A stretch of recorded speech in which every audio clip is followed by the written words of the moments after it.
Creating APA format papers examples. ये एक छोटी सी वेबसाइट, मतलब इसमें वहाँ पूरी इंफॉर्मेशन नहीं है, लेकिन पूरी इंफॉर्मेशन आपने उसको कलेक्ट करना है। अब जो टाइटल पेज है, सबसे पहले इनके जो ग्रीन में लिखे हुए हैं ना, इसका किस चीज़ का फॉर्मेट है?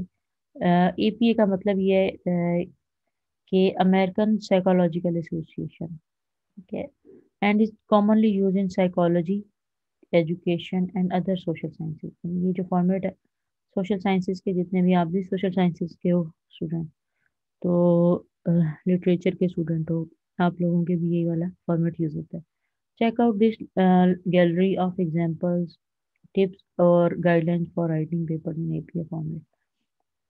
ये जो वेबसाइट है, ये आपको ये बता रही है कि इसमें आपने किस तरह से करना है। आप सबसे पहले एक इसका पूरा ओवरऑल लेआउट देख लेते हैं कि ठीक है ना। टाइटल पेज है सबसे पहले, तो और उसने लिखा है running head title of your paper one, the title of your paper, your name और योर स्कूल एफिलिएशन। ठीक है, आप स्कूल यानी गिफ्ट यूनिवर्सिटी का नाम यहाँ पे आएगा, आपका नाम यहाँ पे आएगा दरमियान में, और टाइटल जो भी होगा, आप कोई भी ऐसे लिख रहे हो या कोई भी चीज़ लिख रहे हो, तो उसका यहाँ पर आएगा सबसे ऊपर। ठीक है, इसके बाद फिर आपका अंदर से उसकी बॉडी है। अच्छा, अब उसमें क्या है? Your title should include page number, ये जो ये कह रहा है। आर्टिकल टाइटल्स, ठीक है, आर्टिकल टाइटल, जो भी टाइटल आपने देना उसको, author name and your author affiliation.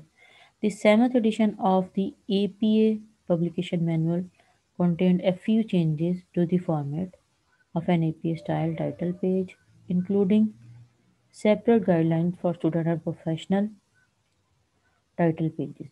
ठीक है, अब वो कह रहा है जो 7 है ना, वो थोड़ा सा डिफरेंट है, जो उसका टाइटल ड्रॉ होगा, लेकिन आपने APS 6 तक जो भी उसका सेम है। 6 को अगर उसके वर्जन अवेलेबल हैं तो 6 के 6 सारे सेम है, लेकिन 7 उसने कहा है कि वो थोड़ा सा डिफरेंट है। Keep these points in mind. अब वो कह रहा है ये सारी चीज़ें आपने जहन में रखनी है जब भी आपने कोई भी डॉक्यूमेंट लिखना है ना, तो ये चीज़ लिखनी है। हम ये पॉइंट्स जहन में पहले ये पढ़ लेते हैं, फिर उसके मुताबिक फिर हम आगे से बात करेंगे। Add a page number that is flush right at the top of the page on all the title pages. ठीक है, अब वो कह रहा है add page number. Page number ऐसे होता नहीं है टाइटल पेज के ऊपर, लेकिन इसने ऐड किया है। ठीक है, add a page number that is flush right at the top of the page on all title pages. Avoid any extraneous word that do not add meaning to your title। आपने extra words नहीं लिखने जो कि आपका एक पूरे paragraph लिख दो उसका टाइटल बना दो, ऐसा नहीं करना, बल्कि एक शॉर्ट लिखना है, उसका शॉर्ट फॉर्म होगा। The APA style guides advises writers to avoid phrase such as an experimental investigation of और a study of। ठीक है, इस तरह से आपने उसको उसका टाइटल देना है। स्टडी ऑफ, यानी कि ये उसकी नई एग्जांपल दी है। या आपने जब भी कोई रिपोर्ट राइटिंग करनी है, जैसे मैंने अभी आपको कहा है कि आपने लास्ट में एक प्रॉब्लम को, कोई भी एक सोसाइटी की प्रॉब्लम को आइडेंटिफाई करके उसके बारे में आपने एक रिपोर्ट तैयार करनी है, और वो 15 पेजेस की रिपोर्ट होगी। बेशक आप वो कॉपी पेस्ट कर लेंगे कहीं से, लेकिन जहाँ से भी आप टेक्स्ट को उठाएंगे वहाँ से आप उसका रेफरेंस देंगे। अच्छा, बी कंसाइज, उसने कहा your title should be short statement of what the reader will find in paper. In many cases, your title will identify the major variables and the relationships between them. For example, effect of sleep deprivation on math performance is an example of the succinct title that clearly describe what the paper is about। ठीक है, अब जो title है आपका, वो आपका पूरा show करना चाहिए कि इस ऐसे में आप क्या बात करने जा रहे हो। ठीक है, और वो मैथ परफॉर्मेंस के बारे में बात करने जा रहा है, और इफ़ेक्ट ऑफ स्लीप डेप्रीविएशन, यानी कि अगर आपकी नींद पूरी नहीं हुई हो तो उसमें आपका जो मैथमेटिक्स की जो प्रॉब्लम्स को आप सॉल्व करते हो उसके ऊपर कितना असर पड़ता है। ठीक है, तो ये उसका टाइटल है। टाइटल आपका ब्रीफ होना चाहिए, टू द पॉइंट होना चाहिए, और छोटा होना चाहिए, आपको पूरा एक्सप्लेन कर रहा हो कि आप उसमें क्या काम करने जा रहे हो। अब include the title of your page, your name, your school affiliation. Don't use title और degree information. For example, doctor, PhD, or before and after your name. List the course number and name, instructor. ये आपके ना जो सबसे जो title page आपने draft करना है उसके बारे में इंफॉर्मेशन है। नंबर, कोर्स नंबर, नेम और instructor name, assignment due date on the student title page, ये आपने सारा उसके अंदर। अगर आप जैसे आपने भी मुझे दी थी असाइनमेंट बना के कुछ बच्चों ने उसका लोगो, बड़ा सा लोगो एक रखा हुआ था उसका, लेकिन हमने लोगो को कैसे बनाना है, वो कहाँ पे ड्रॉ करना है, कहाँ पे रखना है, ये भी हम बताएंगे, सीख लेंगे इसको इसमें। अब place the title at the top half of the page and centre between margins. ठीक है, अब जो टाइटल लिखना है वो टॉप पे आएगा, सबसे पहले टॉप ऑफ द पेज आएगा एंड उसका सेंटर अलाइंड होगा between margin. Provide running head that is flush left at the top of the page in all upper cases, uppercase letters on the title page for professional papers, but this is not recommended for student papers। ठीक है, अब ये जो upper case में करना है ये ज़रूरी नहीं, आपने अपर केस में नहीं करना, बल्कि आपने सेंटेंस केस में उसको रखना है। Use both upper case and lower case letters for the title. ठीक है, यानी कि सिर्फ सारे लोअर केस नहीं होने चाहिए और सारे अपर केस नहीं होने चाहिए। आपने सेंटेंस केस, जो हमने भी लास्ट वाले लेक्चर में भी सीखा था, आपने सेंटेंस केस रखना है। ठीक है, जैसा ये सेंटेंस लिखा हुआ है आपका, ये सेंटेंस केस आपने इसी तरह से रखना है टाइटल पेज का भी। और दूसरी बात जो उसने की है, उसने कहा है कि ये रेफरेंस पेज होगा एक लास्ट में होगा, लेकिन अभी बीच में कैसा होगा चीज़ें भी देखते हैं कि रेफरेंस होगा यूं करके। आपने रेफरेंस कहाँ से देना है वो भी हम लोग देख लेंगे उसकी, जब हम रेफरेंस टैब को पढ़ेंगे तो उसके अंदर हम लोग वर्ड के थ्रू और एक एंड नोट के थ्रू उसकी रेफरेंसिंग करना सीख लेंगे कि रेफरेंस आपने कहीं से भी उठाना है, आपने कैसे कॉपी पेस्ट करना है, उसको कैसे लिखना है। ये लिखा हुआ है उन्होंने ऑलरेडी और ये आपके सामने दे। इसके बाद फिर बेसिक रेफरेंस पेज के रूल्स, ये सारे इस तरह से कि लेकिन ये खुद ब खुद बन जाते हैं एपीए स्टाइल के बाद। ये यानी कि एक वर्ड भी बना देता है आपको इसका स्टाइल। और जो एंड नोट रेफरेंसिंग है, कहीं से भी हम लोग उसकी इन्फॉर्मेशन उठाते हैं आर्टिकल की या वेबसाइट की, वो सारी की सारी एंड नोट के अंदर जाके उसको वो सेव कर लेते हैं। अच्छा, जो टेबल होगा, जो मैंने आप लोगों को एक काम दिया था, अब जो टेबल होगा एपीए का वो इस किस्म का होगा। टेबल में टेबल 1 ऊपर नाम होगा। ठीक है, अब जैसे आंसर चैप्टर 1 2 3 4 लिखते हो, उसमें टेबल का भी नाम होता है, एक नंबर होता है, टेबल नंबर 1 सबसे पहले उन्होंने ये लिखा है। अच्छा, इसके अंदर आप टाइटल देख सकते हो, टाइटल है पेज का, टेबल का, इसमें है को रिलेशन बिटवीन मेजर्स। जैसे से आप लोगों का टाइटल बनता था कंपैरिजन ऑफ प्रोसेसर्स। ठीक है, एक टाइटल बनता है और टेबल का आपने टाइटल दिया और नीचे फिर आपने उसके हेड्स ड्रॉन, ये आपने सबने हेड्स भी लिखे। ठीक है, लेकिन आपने अब जब भी आपको कोई टेबल ड्रॉ करने के लिए दिया जाएगा तो आपने इस फॉर्मेट के ऊपर बनाना है उसको। ठीक है, अब ये ऊपर नीचे वाली लाइन्स होंगी, साइड वाला नहीं है। ठीक है, और यहाँ पर आपकी अब ये ब्रीफ सी एक इंफॉर्मेशन लिखी हुई है, कोई टेक्स्ट नहीं ड्रॉ किया उन्होंने, कोई चीज़ नहीं की, लेकिन उन्होंने छोटी सी इंफॉर्मेशन आपके साथ शेयर कर दी है कि एज ये है। इसकी एक्सप्लेनेशन, क्योंकि टेबल की एक्सप्लेनेशन दी जाती है उसके नीचे टेबल की एक्सप्लेनेशन में। तो जो टेबल है वो असल में आपकी सेल्फ एक्सप्लेनेटरी भी होना चाहिए और आपका वो सारा एक्सप्लेन भी करा उसमें। अब देखिए नीचे नोट है और उसमें स्टैरिक यहाँ पे लगे हुए हैं। इस स्टैरिक का मतलब उसने बताया हुआ है कि जो पी है इज़ लेस देन 0.01, और डबल स्टैरिक जहाँ पे उसने लगाया हुआ है उसने कहा हुआ है कि पी इज़ लेस देन 0.001। ये रिसर्च की के अंदर हम लोग इसका लेवल देखते हैं, शायद अभी आप लोगों के स्कोप से थोड़ा सा बाहर है, लेकिन जहाँ पर टेबल के ऊपर उसने ये चीज़ यूज़ की है, नीचे उसने उसका नोट लिख दिया कि इस चीज़ का ये मतलब ये है, डबल स्टैरिक का मतलब ये है। ठीक है, आपने भी अगर अपने टेबल के अंदर कोई ऐसी चीज़ ऐड करनी है कि आपको लगता है कि रीडर को इस चीज़ की समझ नहीं आएगी, आपने कोई सिंबल यूज़ करनी है, तो आपने स्टैरिक लगा के नीचे उसको उसका नोट में लिख देना कि यह इस चीज़ का मतलब ये है। ठीक है, अब ये टेबल जो है पूरा एक स्टाइल का टेबल दिखाया जा रहा है, बताया जा रहा है कि ये एपीए स्टाइल पे जब आप टेबल बनाते हो होता है वो इस तरह का होता है। ठीक है, समझ आई? अभी आपकी वैल्यूएशन मैंने एपीए स्टाइल पे नहीं की, किसी की भी नहीं की। हम अभी सिर्फ टेबल बनाना सीख रहे हैं। आपको मैंने कहा था एक खूबसूरत सा टेबल बना दो। इसके बाद इसकी टेबल की सारी रिक्वायरमेंट है। फिर capitalise the first letter of the each heading और identify each column using the descriptive heading.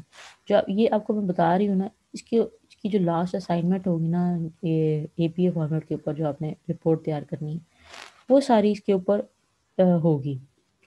इस फॉर्मेट के मुताबिक आपकी वैल्यूएशन होगी कि आपने कितने रूल्स को फॉलो किया है। फिर एडिशनल नोट्स, अगर आप एडिशनल नोट्स देना चाह रहे हो, नोट्स कैसे ड्रॉ करने हैं, क्विक चेक लिस्ट है, ये सारी जर्नल एंड पीरियोडिकल्स। फिर अगर आपने वहाँ से लेना है, ये रेफरेंसिंग वहाँ से लेना है, तो ये एपीए फॉर्मेट में। और ये कैसे आपने करना है, capitalise the first word in the title, subtitle and जहाँ से आपने उसका लिया है, फिर आपने उसको कैसे अपने वर्ड डॉक्यूमेंट के अंदर मर्ज करना है किसी भी रेफरेंस को। ठीक है, अब यहाँ तक एक चीज़ आपको बेसिक रूल्स और चीज़ें थोड़ी सी आइडिया हुआ है। लेकिन अब आप इसकी थोड़ा सा किसी और वेबसाइट से आपके बताती हूँ कि इसका टाइटल पेज क्या होगा, उसका फॉन्ट साइज़ क्या होगा। ये मैं आपको थोड़ा सा वेबसाइट पर देख बता दूँ। अब एपीए स्टाइल का जो विकीपीडिया पे लिखा हुआ है वो थोड़ा सा देख लेते हैं इसमें।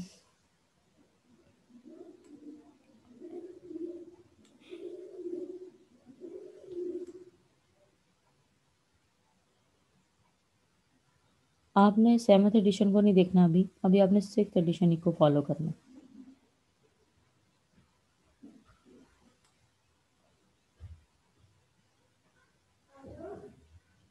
अच्छा, इसके अंदर भी आपके सारे यही हैं। ठीक है, अब आपके इसके अंदर भी जो इन्फॉर्मेशन लिखी हुई है वो जो आपके साथ शेयर किया ना वही है। चलें, अभी हम इसको मज़ीद भी देखेंगे, लेकिन आपने जो एपीए फॉर्मेट की जो उन्होंने बताई है, आपने असल में सबने रिपोर्ट उसके मुताबिक तैयार करनी है। अब जो एपीए फॉर्मेट के अंदर, यह मैं अपना एक फॉर्मेट आपको दूंगी। ठीक है, उसके अंदर आपने जो भी लिखा हुआ होगा ना, जो टेक्स्ट होगा, टेक्स्ट का के अंदर पैराग्राफ की स्पेसिंग क्या होगी वो मैं आपको मेंशन कर दूंगी। ठीक है, जब हम आपको कहूँगी कि इन लाइंस के ऊपर आपने अपनी रिपोर्ट तैयार करनी है। और आपका दूसरा आपका स्टाइल जो है वो एपी होना चाहिए।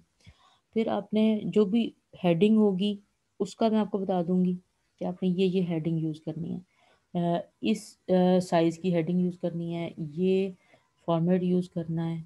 वो सारा मैं आपको ना उसके ऊपर ही गाइड कर दूंगी, मेंशन कर दूंगी।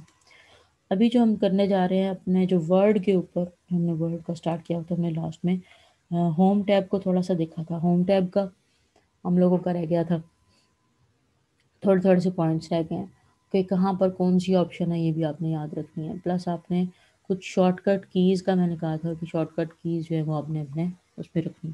दूसरा, एक जो आप लोगों ने ये जो क्लास है, कौन कौन बच्चा आज उस पर ले रहा है अपने लैपटॉप पे या कंप्यूटर पे? हैंड रेज कीजिए। कंप्यूटर पे मैंने आपको कहा था, लास्ट में भी कहा था कि आपने अपने कंप्यूटर पे इसको लेना, वहाँ से समझ आएगी। ठीक है, अली इरसम अपना उस पे ले रहे हैं, गुड। अरीबा भी वेरी गुड, अरीबा भी उस पे ले रही है, सही है।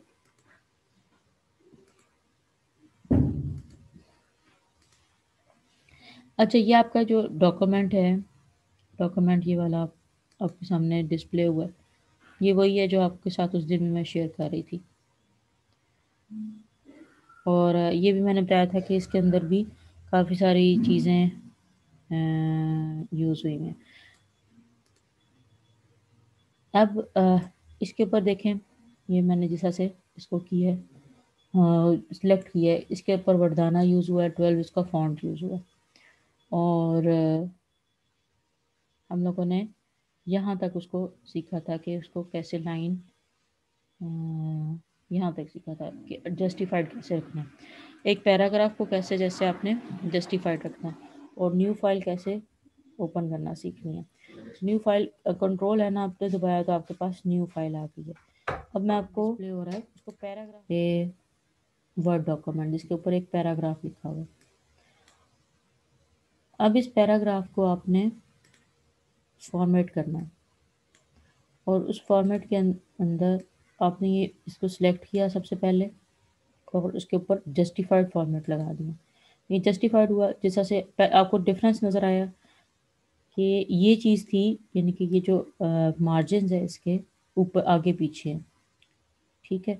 मार्जिन सारे आगे पीछे हैं, आपने इसको सिलेक्ट किया सारे पैराग्राफ को और आपने एक ये फॉर्मेट दे दिया उसको, ठीक है, जस्टिफाइड फॉर्मेट।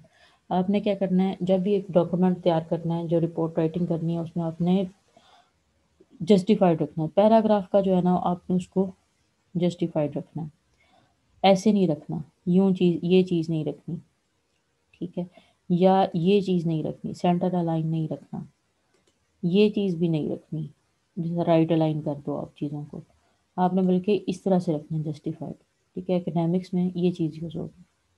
इसके बाद आप लाइन स्पेसिंग देख रहे हो, इसमें कोई भी लाइन स्पेसिंग नहीं है। ये वाला जो आपका ऊपर नीचे वाला एरो बना हुआ है, ये 1 एक शो कर रहा है, 1 है, 1.5 या 1, ये आपकी लाइन स्पेसिंग को शो कर रहा है, 1.5 है। अब आपके सामने इसकी क्लैरिटी नज़र आई ना, खूबसूरत बनना शुरू हो गया ये चीज़।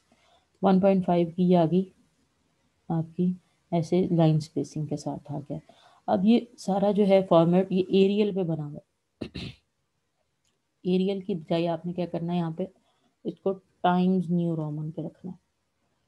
जब आपको थोड़ा सा मज़ीद खूबसूरत लगना शुरू हो जाएगा, ठीक है। टाइम्स न्यू रोमन है और दूसरा इसके ऊपर जो 3-4 किस्म के लगे हुए हैं, जो ऊपर नीचे हैं, मतलब इसका जो है जो ब्लू वाला है या ये वाला जो टेक्स्ट है, इस पे 10.5 का ये साइज़ है इसका, ये 10.5 नज़र आ रहा है, 10.5 साइज़ है। बाकी का जो है कोई और साइज़ है। हमने जो भी पैराग्राफ लिखना है उसका साइज़ भी सेम रखना है, हमने साइज़ बड़ा या छोटा नहीं करना। हम उसको 12 साइज़ दे देते हैं इसका। अब आपके सामने ये चीज़ आ गई, ये 12 साइज़ के साथ justified format plus 1.5 line spacing बन गई आपकी, ठीक है। ये चीज़ बन गई। इस तरह से आपने अपना जो पैराग्राफ लिखना है कोई भी, आपने यूँ उसको ड्राफ्ट कर लेना। इसके बाद होम टैब के अंदर ही हम लोग ये चीज़ें देख रहे हैं ना, अभी होम टैब के अंदर हम लोग इस पैराग्राफ के साथ क्या करने वाले हैं, जो आपने रखना है वो यूँ करना है। इसके बाद एक आप इसको चेंज कर सकते हो, जैसे एपीए स्टाइल है ना, एपीए स्टाइल में इसकी आप हेडिंग बनाना चाह रहे हो, ठीक है। हेडिंग आपने सबसे ऊपर देनी है, ये चीज़। इसके अंदर जो हेडिंग स्टाइल है, हेडिंग स्टाइल में ये आपके पास सारे फॉर्मेट्स अवेलेबल हैं, ठीक है। आपने एक नॉर्मल पैराग्राफ है, जैसे एक नॉर्मल है, नॉर्मल के आपने पीछे उसकी जो कोडिंग की होगी कि नॉर्मल मेरे पास ये चीज़ आए, यानी कि आप जब पैराग्राफ की शक्ल दो आपके पास ये चीज़ आए, आप उसके ऊपर कोडिंग पीछे कैसे करोगे वो मैं अभी सिखा देती हूँ। फिर आपने ये चीज़ देखनी है, इसका एक अपना स्टाइल है। ये सारे आप अपनी हेडिंग 1, हेडिंग 2, हेडिंग 3 या टाइटल को और सब टाइटल्स, ये सारे इनको आप अपनी मर्ज़ी से चेंज कर सकते हो, ठीक है। ये अब हम एक पहले नॉर्मल वाली सेटिंग कर लेते हैं। अब ये एक पैराग्राफ है, इसके ऊपर हमने जो मैंने अभी आपको बताई है सेटिंग की है इसके ऊपर, तो एक नॉर्मल सेटिंग की है। लेकिन हम इसके पीछे फीड कर देते हैं कि जब भी नया पैराग्राफ शुरू हो या पूरे डॉक्यूमेंट के अंदर एक पैराग्राफ हो तो वो एक इस नॉर्मल के ऊपर हो, ठीक है। अब पहले हम नॉर्मल को डिफाइन, इसको राइट क्लिक करेंगे नॉर्मल को और हम यहाँ पे एक मॉडिफाई का नाम आ रहा है, इसको मॉडिफाई कर देंगे। कि अब मॉडिफाई में, अब जैसे भी हमने सीखा है कि यहाँ पे हम लोगों ने टाइम्स न्यू रोमन लगाया है उसको, ठीक है, और हमने उसको 12 फॉन्ट दिया है, ठीक है, 12 फॉन्ट दिया है। इसके बाद जो लाइन स्पेसिंग है, एक तो ये जस्टिफाइड हमने रखा है, जो नॉर्मल है हमारा एक जस्टिफाइड फॉर्मेट है, और ये उसकी लाइन स्पेसिंग है पैराग्राफ की। ये आपके डबल आ गया, ठीक है। ये सिंगल आ रहा है, ये इसके 0 है, 0 उसकी वो है स्पेसिंग, लाइन स्पेसिंग।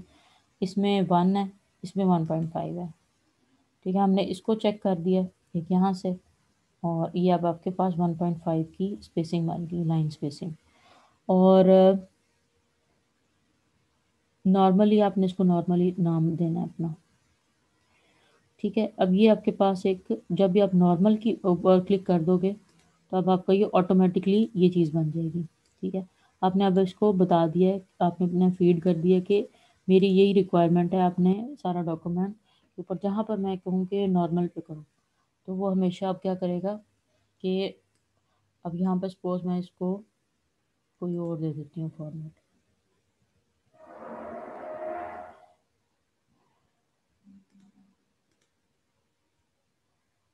कोई और हम इसके अंदर कर लेते हैं, सपोज ये वाला कर दिया मैंने इसको। ठीक है, अब ये कोई और लिखा हुआ, कोई और फॉर्मेट पे ये चीज़ बनी हुई है। अब इसको मैं चेंज करना चाहती हूँ कि ये नॉर्मल पे आ जाए एकदम से। अब मैंने नॉर्मल को बता दिया कि नॉर्मल किस तरह का होना चाहिए। ये अब मैंने इसको सिलेक्ट किया और उसके ऊपर मैंने लगा दिया नॉर्मल। अब ये नॉर्मल पे आ गया। ठीक है, अब ये लाइन स्पेसिंग आपकी 2 पे आ रही है, ये ऊपर वाले पे लाइन स्पेसिंग आ रही है 2 पे, हाँ 2 पे आ रही है अब सबकी। ठीक है, यानी कि नॉर्मल जो हमारा सेट हुआ है 2 पे हो गया, लेकिन मैं चाहती हूँ कि ये 1.5 पे सेट हो, ये 1.5 होना चाहिए। ठीक है, नॉर्मल जो है मेरा वो 1.5 पे सेट है। अब मैं इसको सिलेक्ट करूँगी दोबारा से इसके ऊपर, तो आपने हेडिंग 1 देना है। यहाँ पे भी आपकी हेडिंग 1 है, वो सब का एक ही स्टाइल हो। ठीक है, आपने नेक्स्ट में जाके उसका कोई और आपने जैसे देना शुरू कर देना है, कुछ और लिखना है उसके बारे में, कोई और हेडिंग देनी है। अब देखें पब्लिकेशन मैनुअल ऑफ, यहाँ पर एक और हेडिंग, नेक्स्ट में चले जाएं तो ये भी आपकी हेडिंग 1 है सपोज। तो आपको, आप जब भी ये करो और पीछे आपके हेडिंग 1 हो, ये आप जब जब भी करो तो आपके ये हेडिंग 1 की जो भी आपने उसके ऊपर फीड की है वो आ जाए। अब हम पहले इसको हेडिंग 1 को मॉडिफाई कर लेते हैं। ये मॉडिफाई किया हमने और हेडिंग 1 है हमारी। ठीक है, अब हम चाहते हैं कि ये ब्लू ना हो, ये हमेशा ब्लैक ही हो, तो ये ब्लैक आ गया। अब ये 16 हेडिंग 1 का साइज़ ठीक है। यहाँ पर मैं कहती हूँ कि यहाँ पर टाइम्स आए, हमेशा टाइम्स पे लिखा हुआ है। फिर और ये 16 आए, बोल्ड, चलो बोल्ड भी आ जाए। ठीक है, बोल्ड हो जाए। और अगर उसको अंडरलाइन करना चाहते हैं तो अंडरलाइन करने के लिए ये है, लेकिन मैं चाहती हूँ अंडरलाइन ना हो। ठीक है, तो और ये मैंने उसको एक बता दिया है कि आपने जब भी हेडिंग 1 में उसको क्लिक करूँ तो आपने मुझे ये करके देना है। ठीक है, अब ये आ गया हेडिंग 1 है जो, ये अब आपका टाइम्स न्यू रोमन पे आ गया, 16 फॉन्ट आ गया। और एक और मैं चीज़ चाह रही हूँ कि ये जो मेरी हेडिंग हो ना, ये मेरा हमेशा सेंटर अलाइंड हो। ठीक है, ये साइड लाइन ना हो या राइट लाइन ना हो। मैं दोबारा से जा रही हूँ, दोबारा से मॉडिफाई किया और यहाँ पर जाके मैंने इसको सेंटर कर दिया। ठीक है, अब मेरी हेडिंग जो है वो सेंटर में हमेशा होनी चाहिए। ये मैंने एक स्टाइल दिया, ये अब हेडिंग का स्टाइल है। ठीक है, अब ये पूरा पूरे डॉक्यूमेंट के अंदर जो हेडिंग 1 होगी वो आपने सिंपल इसके ऊपर जाके क्लिक करना है, तो वो हेडिंग 1 का स्टाइल आ जाएगा। अब ये आपने ये भी है, जैसे ये मैंने बताया था कि ये भी मेरी हेडिंग है, तो अब मैं हेडिंग 1 दबाऊंगी तो ये मेरे पास ये चीज़ आ गई, बोल्ड में आ गई, सेंटर अलाइंड हो गई, और 16 उसका हो गया साइज़, और टाइम्स न्यू रोमन उसका स्टाइल हो गया। ठीक है जी, ये आपकी एक हेडिंग 1 का फॉर्मेट तैयार हो गया। अब मैं कहती हूँ कि ना मेरे पास एक हेडिंग 2 भी है, मतलब सब हेडिंग्स हैं, उसका भी एक स्टाइल दूंगी, उसका भी मैं मुकम्मल तौर पर अंदर ही इसको फीड कर देती हूँ, ताकि जब भी मैं उसको क्लिक करूँ दबाऊँ तो वो उसका हो जाए, खुद ब खुद हो जाए। अब आपने सबको ना, जब भी आपने हेडिंग ड्रॉ करनी है तो इन सब को बताना है, ये फॉर्मेट को बताना है कि तुम हेडिंग 1 हो, तुम ये हेडिंग 2 है, ये हेडिंग 3 है। अब मैं कह रही हूँ कि ये मेरी सब हेडिंग 1 है सपोज मेरी हेडिंग 2 है। अब मैं कह रही हूँ कि हेडिंग 2 जो है वो मेरा एक स्टाइल पे आए।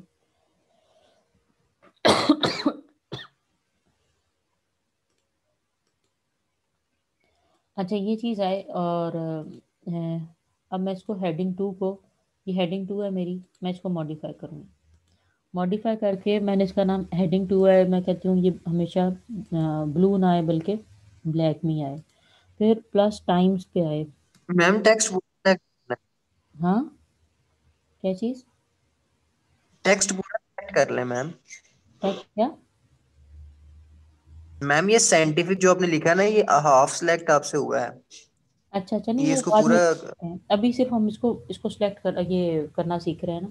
इसको हेडिंग को कैसे आपने मॉडिफाई कर लेना अपनी मर्जी से। अब मैं चाहती हूँ जो मेरा सेकंड हेडिंग है वो उसका हमेशा फॉर्मेट आए 14, क्योंकि फर्स्ट हेडिंग का 16 है ना। तो ये मेरे पास जो सेकंड हेडिंग मैं इस पे एंटर करूँ, जो फर्स्ट हेडिंग को या फर्स्ट वाले को सपोर्ट कर रही होगी, तो वो मेरी 14 आए।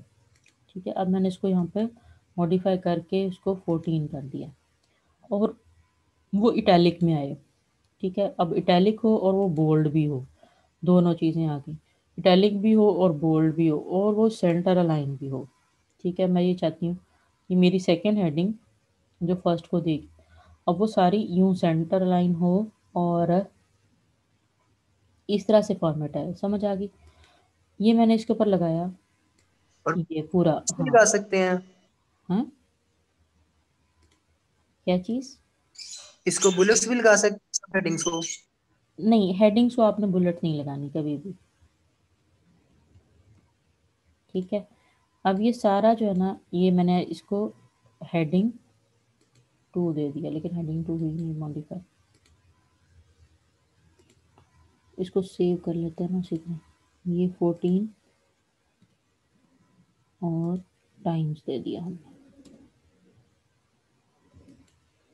और ये सेंटर अलाइन, बोल्ड और इटैलिक। ओके, ये हो गया। अब इसके ऊपर हम लोग चेक करेंगे तो ये हेडिंग 2 बन जाएगी हमारी। अब जो हमने फॉर्मेट दिया ना उसके मुताबिक आ गई है। अब आपने ना एक और चीज़ जो याद रखनी है वो ये कि हेडिंग का जो नंबर देना। अब ये आपका फर्स्ट चैप्टर है सपोज, और आप उसको ये 1 आपने उसकी हेडिंग दी है। ठीक है, इसकी ये 1 हेडिंग है, ये नाम हो गया इसका 1। अब आपने जो इसकी सेकंड हेडिंग है, आपने क्या करना है, उसको आपने देना है 1.1। अब ये सेकंड हेडिंग है लेकिन ये 1 ही को कंटिन्यू कर रही है, 1 पॉइंट उसको 1 दे दिया। ठीक है, अब आपका सेकंड चैप्टर सपोज शुरू हो गया, और सेकंड चैप्टर के अंदर आपने उसको एक हेडिंग दी जो कि इसकी मेन हेडिंग थी। इसको अगर मैं इधर से कोई और वर्ड उठा लेती हूँ, और साइकोलॉजिकल बुलेटिन। ठीक है, सपोज मैंने इसको उठा लिया, इसको उठा के तो मैं इसका सेकंड चैप्टर बनाना चाहती हूँ। अब सेकंड चैप्टर के अंदर आपने जो हेडिंग का नंबर देना है, एक तो ये चीज़ आ गई ना कि ये मैंने फर्स्ट इसको सिलेक्ट किया, सिलेक्ट करके इसके ऊपर हेडिंग 1 दबा दिया कि तुम हेडिंग 1 बन गई हो, हेडिंग हो। और लेकिन सेकंड चैप्टर की हो इसलिए साथ में 2 लगाना ज़रूरी है। ठीक है, अब जो सेकंड होगा उसके साथ 2 आपने एक तो लगा दिया। अब एक और आप कह रहे हो कि उसका साइंटिफिक जर्नल, ये अब सपोज यहाँ से मैं कोई और चीज़ उठा लेती हूँ, उसकी हेडिंग है सब्सीक्वेंट एडिशंस सपोज। ये चीज़ मैंने कर ली। अब मैं कह रही हूँ कि ये मेरी इसकी excuse second me ma'am. Heading है। जी जी। जी, क्या कह रहे हो? आवाज़ आ रही है मेरी सही? जी जी मैम आ रही अच्छा ठीक है, अब ये मैं इसको चाह रही हूँ कि मैं यस मैम इसको, क्लियर है। हाँ सेकंड सेकंड इसको मैंने अब हेडिंग देनी है, और अब मैंने इसको जो नंबर देना है 2.1 देना है। ठीक है, क्योंकि ये सेकंड चैप्टर ही की सेकंड हेडिंग है। ठीक है जी, ये चीज़ आप जब भी आप उसके ऊपर क्लिक करोगे, अब ये क्लिक करने का सब चीज़ों का एक ख़ास मकसद है कि आपने हर एक को नंबर देना है। वो भी मैं आपको नेक्स्ट लेक्चर में बताऊँगी।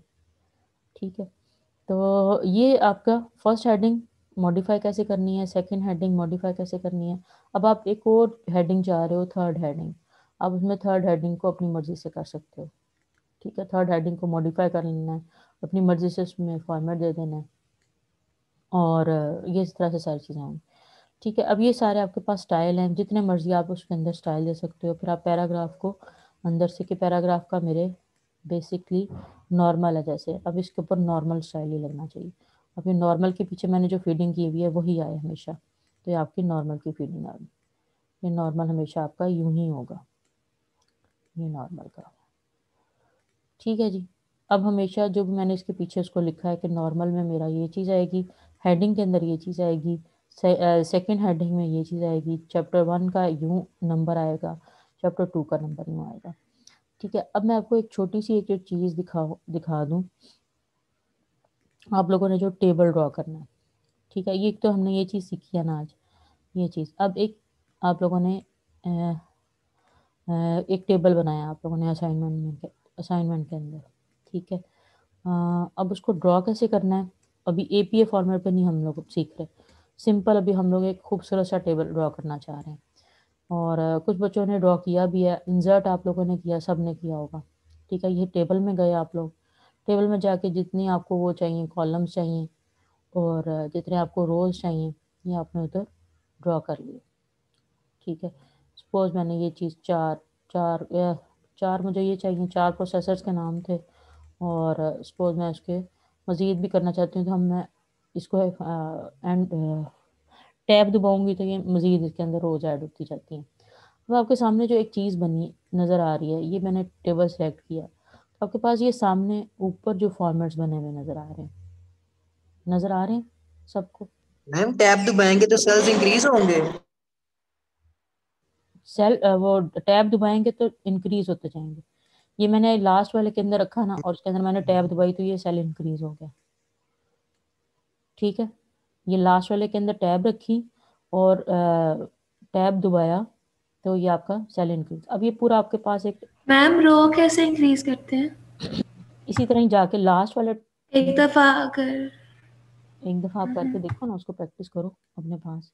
सबने अपना कंप्यूटर के ऊपर क्लास लेनी है, ये वाली प्रैक्टिस करो इस चीज़ को। लास्ट वाले में मैम एक दफा जब हम लोग टेबल जो है ना इंसर्ट करते हैं तो फिर जो है ना रो कैसे ऐड करते हैं, हमेशा मुझे ये हाँ, चीज नहीं लगती। उसमें 2-3 तरीके हैं ना। एक तो एक आप लास्ट में रोज और कॉलम्स आप सपोज ऐड करना चाह रहे हो, ये रोज है लास्ट ये वाली मैम ने रो ही ऐड की है टैब दबाव से। टैब दबाई है तो साथ में रो ऐड हो गई है। ठीक है। ओके टैब का मैम। बटन दबाया ना, टैब का बटन कीबोर्ड पे, मैंने लास्ट वाले सेल के अंदर अपना कर्सर रखा है, नज़र आ रहा है कर्सर मेरा कहाँ पे है? ये कर्सर यहाँ पे रखा है और टैब का बटन दबाया तो ये एक रो ऐड हो गई। अब सपोज मैं इसके अंदर एक और कॉलम ऐड करना चाह रही हूँ। ठीक है। तो इसको मैं एक वाले कॉलम को सिलेक्ट करूँगी, अगर मैं यहाँ पे करना चाहूँ वो भी कर सकती हूँ, यहाँ पे करना चाहिए। मैंने इसको सिलेक्ट किया। ठीक है। सिलेक्ट करके आपके पास एक ऑप्शन आती है इंसर्ट की, यहाँ पर साथ ही आप सिलेक्ट करोगे ना, साथ ही आपके पास एक आ जाएगी इंसर्ट। वो क्या, आप ये कॉलम ही आपने सेलेक्ट किया हुआ है, इंसर्ट अबव, इंसर्ट बिलो, या इंसर्ट लेफ्ट, या इंसर्ट राइट। अब मैं इसको राइट साइड पे एक और कॉलम ऐड करना चाह रही हूँ, मैं इंसर्ट राइट कह देती हूँ। ठीक है। ये अब एक और कॉलम ऐड हो गया आपके पास। ठीक है। अब मेरे पास जो पहले था, मैं एक और कॉलम ऐड करना चाह रही हूँ, यहाँ पे इंसर्ट का बटन दबाऊंगी तो मेरे पास एक नई ऐड होगी। इसके बाद आपके पास एक और कॉलम आपने ऐड करना है। ये जैसे एक तो टैब दबा के एक तरीका है ना, टैब दबा दो। इसी तरह से आप इस वाली रो को सिलेक्ट किया और आप इंसर्ट करना चाह रहे हो एक और रो, तो इंसर्ट बिलो या इसके ऊपर वाली रो आप इंसर्ट करना चाह रहे हो। ये आपकी एक रो है। ठीक है। डी इसके ऊपर कुछ लिखा हुआ है, आप कह रहे हो कि इसके ऊपर एक रो आए, तो फिर आपने क्या करना है, फिर आपने इसको सिलेक्ट करना है इस वाले को और एंड तक, और उसके बाद इंसर्ट का बटन दबाना है आपने, रो इंसर्ट रोज अबव, वो इसके ऊपर रो आ जाएगी, ये एक रो नहीं बन गई है। ठीक है जी, ये चीज़ है। अच्छा जी, अब आपके पास एक टेबल का जो है फॉर्मेट, अब ये टेबल हमेशा आपका एक आपने चीज़ याद रखनी है कि हमेशा ब्रीफ होगा और उसके अंदर टेक्स्ट नहीं होगा, और जो इम्पोर्टेंट इन्फॉर्मेशन है उसको हम लोग एक टेबल की फॉर्म में, टेबलर फॉर्म में शो करते हैं। तो ये आपके पास टेबल है। जब मैंने इस टेबल को सिलेक्ट किया है,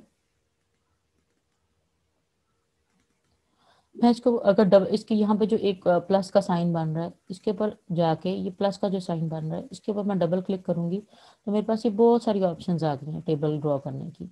ठीक है। एक तो ये वाला सिंपल वाला, फिर एक ये वाली आ गई, एक ये आ गई, ये इस तरह से टेबल आप कर लो। फिर एक ये आ गई, इसके अंदर साइड वाले आपके वो नहीं आ रहे, ठीक है, साइड वाले लाइंस नहीं शो हो रही। फिर एक ये फॉर्मूला, अब ये आपने अपनी मर्जी से अपनी सेलेक्ट कर लेना चीज़ें कि ये चीज़ें अब यहाँ पर यूँ है ये चीज़। अब ये इसके ऊपर देखें कितनी सारी ऑप्शन हैं। ये इसको आप ब्लू कर सकते हो, इसको आप ऑरेंज कर लो, या अब यहाँ पे जब आपको खूबसूरत सा कहा है कि आप, तो फिर आप कलरफुल सा भी कर लो, ठीक है। मैंने आपको रिक्वायरमेंट ये कही थी कि आप खूबसूरत सा टेबल ड्रॉ करो। और टेबल हमेशा शॉर्ट होना चाहिए। शॉर्ट मीन्स कि उसके अंदर इंपॉर्टेंट इन्फॉर्मेशन होनी चाहिए सिर्फ, ठीक है। टेक्स्ट नहीं होता, टेक्स्ट नहीं होना चाहिए। टेक्स्ट अगर आप लिखना चाह रहे हो, आप चाहते हो, ये कहते हो ज़रूरी है, टेक्स्ट के बगैर आपको समझाना मुश्किल है, तो आप उसको छोटा कर दो। जितना टेक्स्ट छोटा होगा उतना ही टेबल प्यारा लगेगा। टेक्स्ट आपने वैसे तो डालना ही नहीं होता टेबल के अंदर, क्योंकि आप उसकी जब टेबल को एक्सप्लेन करते हो नीचे, तो आप उसके अंदर उसको एक्सप्लेन कर देते हो कि ये मैंने जो बात लिखी है इसका मतलब ये है। अब यहाँ पे बहुत सारे स्टाइल्स हैं जिसमें से आप स्टाइल उठा सकते हो जो कि आपके पास अवेलेबल है, ठीक है। अभी आपकी जैसे APA फॉर्मेट के ऊपर करने की कोई रिक्वायरमेंट नहीं थी, आप कोई सा भी इनमें से टेम्पलेट उठा के इसकी, तो आप इसमें खूबसूरत सा एक टेबल ड्रॉ कर सकते हो। अब 4 के ऊपर खूबसूरत सा आपने टेबल ड्रॉ करना है, तो आपने यहीं से कोई फॉर्मेट लेके तो उसका अपने प्यारा सा टेबल एक ड्रॉ कर देना। इसके बाद इंसर्ट के अंदर ही